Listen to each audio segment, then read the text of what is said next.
The COVID-19 pandemic that hit the world in early 2020 has no plans of leaving us all soon, as most of the world is currently easing its COVID-19 restrictions, trying to coexist or live with the virus. Fresh outbreaks are being reported in certain parts of the world.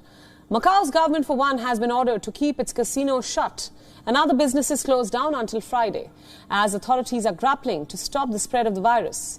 Macau is extending its week-long shutdown imposed last Monday. Residents are not allowed to leave their apartments except for essential activities. Macau has recorded around 1,700 coronavirus cases since mid-June. More than 20,000 people are in mandatory quarantine as the government adheres to China's zero-COVID policy.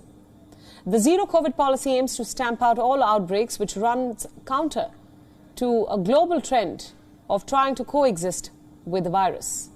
More than 90% of Macau's residents are fully. Meanwhile, in neighbouring Hong Kong, authorities are starting to loosen the COVID curbs.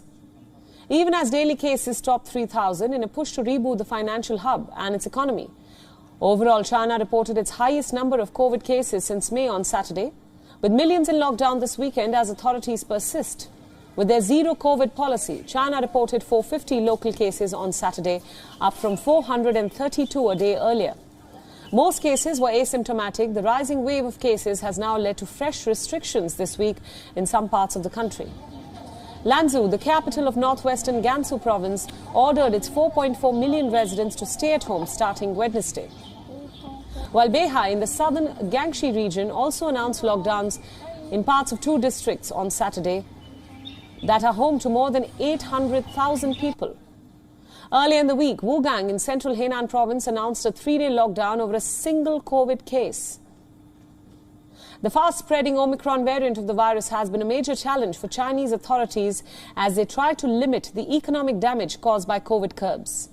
China logged its slowest second quarter growth rate since the initial COVID outbreak, with the GDP expanding just 0.4% on year.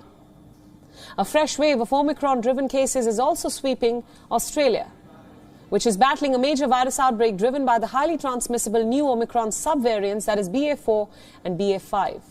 Hospital admissions in several states have already surpassed record levels, with more than 4,600 people in hospitals. Authorities have urged people to wear masks indoors and get their booster shot soon, as they brace for millions of new cases over the coming weeks. Australia's Prime Minister Anthony Albanese said on Saturday that the current wave is likely to peak in August. He subsequently announced that his government will reinstate support payments for casual workers who have to quarantine due to COVID-19. Albanese said that the leave payments that ended on June 30th entitle workers to get up to $510 for each 7-day quarantine period. It will be restored and extended until September 30th. According to official data, the Australian government had spent almost $8.8 billion on 2.4 million employees in pandemic payments by the end of last year. Since the pandemic began, Australia has reported about 8.7 million COVID cases and more than 10,500 related deaths.